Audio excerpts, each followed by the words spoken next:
1988 թվականի երկրաշարժից 37 տարի է անցել։ Սեյսմիկ պաշտպանության համակարգը զարգացնելու ուղղությամբ ինչ քայլեր են իրականացվել։ Այս եւ թեմային առնչվող այլ հարցերի շուրջ կզրուցենք ներքին գործերի նախարարության սեյսմիկ պաշտպանության տարածքային ծառայության տնօրեն Սորոս Մարգարյանի հետ։ Բարև ձեզ, պարոն Մարգարյան, շնորհակալ եմ զրույցի հնարավորության համար։ Սպիտակի երկրաշարժից 37 տարի է անցել։ Այս տարիների ընթացքում բավականաչափ դասեր քաղել ենք եւ ընդհանրապես սեյսմիկ պաշտպանության համակարգը զարգացնելու ուղղությամբ ինչ քայլեր են իրականացվել։ Մեր ծառայությունը ստեղծվեց երկրաշարժից հետո 91 թվականին։ Նախքան երկրաշարժը նման ծառայություն, այսպես ասած, իսկ ավելի ճիշտ գիտական աշխատանք իրականացում էր ակադեմիական համակարգում եւ չկար միասնական կառույց, որը կլինի պատասխանատու ընդհանրապես սեյսմիկ պաշտպանության համար։ Եւ երկրաշարժը ցույց տվեց բոլոր այն բացերը, որոնք կային ոլորտում, ընդ որում ոչ միայն Հայաստանի, այլ նաեւ նախկին խորհրդային միության գրեթե բոլոր երկրների համար, որոնք գտնում են սեյսմոակտիվ գոտում։ Իսկ դրանից հետո բազմաթիվ քայլեր իրականացվեցին կազմակերպելու սեյսմիկ պաշտպանությունը։ Մասնավորապես ընդունվեց սեյսմիկ պաշտպանության մասին օրենքը, վերանայվեցին սեյսմակայուն շինարարության նորմերը, որին նաև մասնակցություն էր ունենում իհարկե սեյսմիկ պաշտպանությունը։ Ընդունվեցին համալիր ծրագրեր Երևան քաղաքում եւ հանրապետությունում սեյսմիկ ռիսկի նվազեցման վերաբերյալ տարբեր բազմաթիվ իրավական ակտեր։ Մինչ այսօր մեր ծառայությունն ներգրաված է աղետների ռիսկի կառավարման ռազմավարության մեջ կայագործողությունների ծրագրում։ Այդ ամբողջ համալիրը թույլ է տալիս այսօր իրականացնել սեյսմիկ պաշտպանության ոլորտում աշխատանքներ, որոնք ուղղված են եւ մոնիտորինգին, եւ սեյսմիկ վտանգի գնահատմանը, եւ սեյսմիկ ռիսկի գնահատմանը, եւ խոցելիության նվազեցմանը, բնակչության ուսուցմանը եւ այլն։ Պարոն Մարգարյան, հաշվի առնելով տարածաշրջանում երկրաշարժերի հաճախականությունը, արդյոք մտահոգիչ է այդ տենդենսը եւ որոնք են համարվում մեր երկրի առավել խոցելի շրջանները։ Մեր ամբողջ երկիրը եւ տարածաշրջանը ինքը սեյսմովտանգ գոտի է, սեյսմոակտիվ գոտի է։ Յուրաքանչյուր խզվածք աշխատում է յուրովի։ Եվ երբ որ մենք ասում ենք սեյսմիկ վտանգի գնահատում, սեյսմիկ ռեժիմ, հենց իմանալով այդ խզվածքների ընդհանուր բնութագրերը, դրանով էլ անում ենք մեր ենթադրությունները եւ եզրակացությունները։ Երբ որ քաղաքացիները, բնակիչները զգում են, ասում են ուժեղ երկրաշարժը սովորաբար ընդունված է 7 մագնիտուդից բարձր։ Մեր օրենքով 5.5 մագնիտուդից բարձր, քանի որ մենք ունենք խոցելի ինֆրաստրուկտուրա բնակֆոնդ, դրա համար 5.5 արդեն մեր համար համարվում է վտանգավոր։ Իհարկե դա աղետ որպես այդպեսին աղետալի չի լինի, բայց վտանգավոր է կունենա հետևանքներ։ Եվ սրանով պայմանավորված այս ամբողջ պատկերը, որ մոնիտորինգ է իրականացում, այս ամբողջ ինֆորմացիան բարբերաբար օգտագործում է։ Եվ պարզապես պիտի հիշել, որ մենք ապրում ենք այնպիսի գոտում, որտեղ երկրաշարժեր տեղի ունեցել եւ տեղի ունենալու։ Եվ պիտի պատրաստ լինել,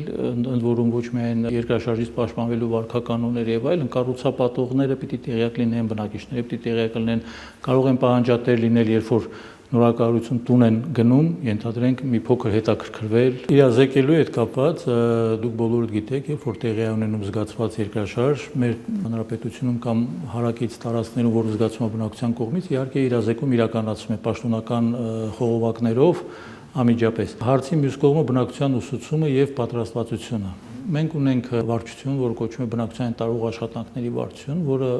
աշխատանքային իր տարեկան պլանով տարեկան մոտ 80-ից 90 հազար մարդ ուսուցանում են, տարանում վարժանքներ են կազմակերպում, սկզբից տրվում է այսպես ասած տեսական նյութը, հետո տարանում վարժանքներ, եթե լինում են թերություններ ներկայացնում ենք,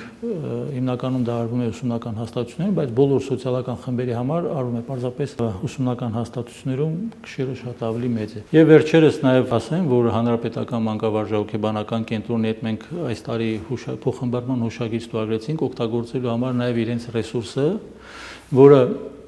միաժամանակ ներառում եւ ներառական կրթությունը եւ քանի որ իրենք ավելի շատ են առնչվում ուսումնական հաստատությունների դպրոցների հետ, բայց բացի դա մենք բարբերաբար իրականացնում ենք տեղական ինքնակառավարման մարմիններում, ներկայացնում ենք բոլոր հարցերի պատասխաններ, որոնց նաեւ իրենց անհրաժեշտ է իրենց աշխատանքում, մասնավորապես սեյսմակայուն շինարարության ոլորտում, շինության տեխնիկական վիճակի մասին եզրակացությունն է եւ դա ինչ է տալիս, ինչի համար է, որտեղ կարելի է կիրառել եւ այլն։ Այս ամբողջը մեր աշխատանքների մի մասն են կազմում եւ բնակչության տեղեկացված լինել, բնակչության իրազեկված լինելը համարվում է սեյսմիկ ռիսկի նվազեցման բաղադրիչներից մեկը, քանի որ մենք ունենք բարձր խոցելիություն, հետեւաբար բարձր ռիսկ եւ նվազեցման կոմպոնենտներից մեկը, բաղադրիչներից մեկը հենց մեր բնակիչներն են եւ իրենց գիտելիքները։ Կուզեի խոսեք նաև հաշմանդամություն ունեցող անձանց մասով, արդյոք կա մատչելի եւ հասանելի տեղեկատվություն ինչպես վարվել երկրաշարժի ժամանակ։ Այո, կա եւ հենց հանրապետական մանկավարժական կենտրոնի հետ այդ հուշագրի երևի թե հիմնական մասը դրան է ուղղված, որովհետեւ իրենք ավելի շատ են առնչվում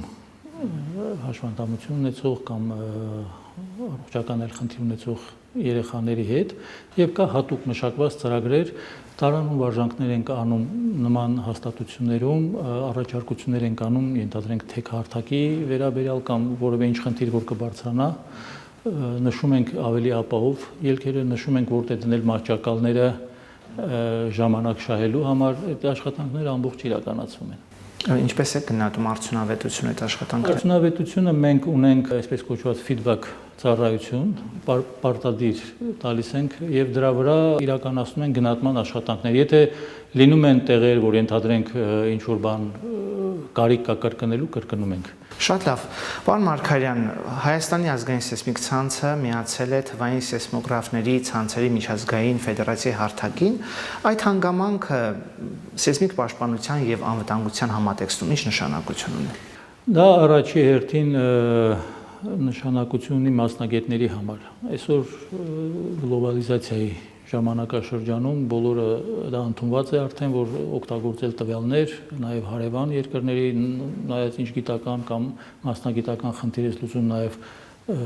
ավելի մեծ հեռավորությունների համար կարելի է օգտագործել տվյալները։ Դա նաև պետության համար որպես ներկայանալի հարթակ է, այո, եւ եթե կհիշեք, երբ որ մենք նոյեմբեր ամսին ունեցանք հյուր մեր միջուկային փորձարկումների համապարփակարգելման գլխավոր քարտուղարին, եւ այնտեղ նույնիսկ հաղորդագրություն եղավ, որ մեր կայաններից մեկը, որ նույնպես այդ ցանցում է, նրա շնորհիվ շատ կեղծ տեղեկություններ հերքվել են։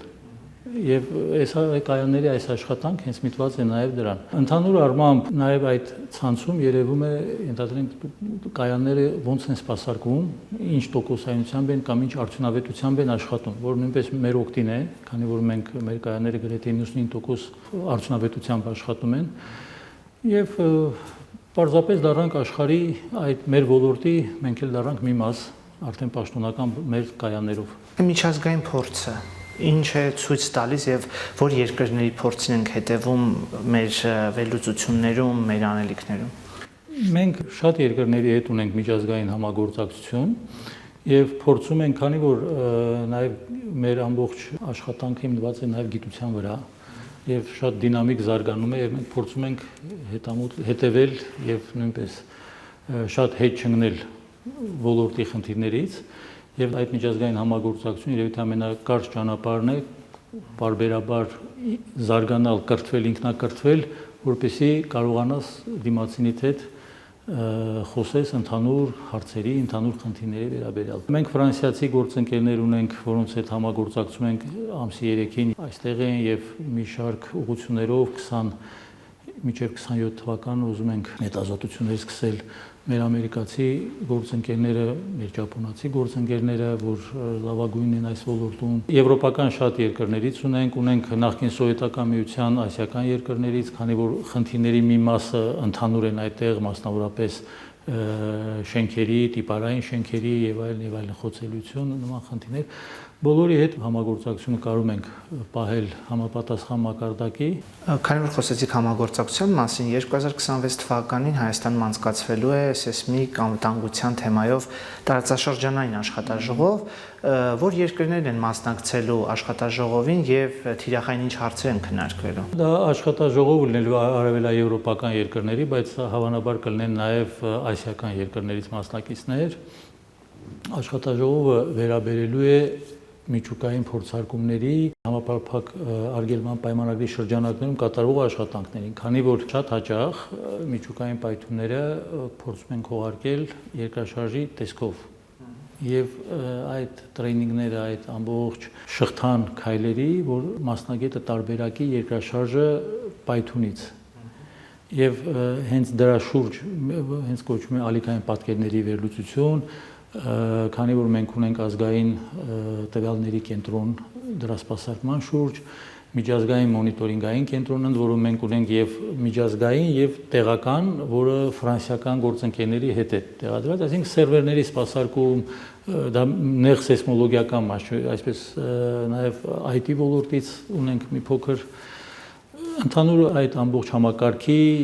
վերաբերյալ լինելու տրեյնինգները։ Ամփոփելով մեր զրույցը, պարոն Մարգարյան, ձեր խորհուրդը մեր քաղաքացիներին։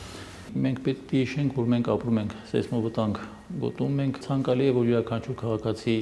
ինքը մի փոքր կարդա, մի փոքր տեղեկացվի, պարտադիր է, որ հետևի պաշտոնական տեղեկատվությանը, քանի որ այսօր բաց ինֆորմացիան շատ է եւ յուրաքանչյուր փոքր միջին կամ չգիտեմ ավելի թույլ երկրաշարժի դեպքում տարբեր ասեկոսներ են տարածվում, որոնք իհարկե ճիշտ չեն եւ պանիկայի չենթարկվեն երբեք, որովհետեւ առաջի թշնամին խոճապն է։ Շատ լավ, շնորհակալ եմ պարոն Մարգարյան։ Հիշեցնեմ, զրուցում էինք ներքին գործերի նախարարության սեյսմիկ պաշտպանության տարածքային ծառայության տնօրեն Սոս Մարգարյանի հետ, լավ մնացեք, կհանդիպենք։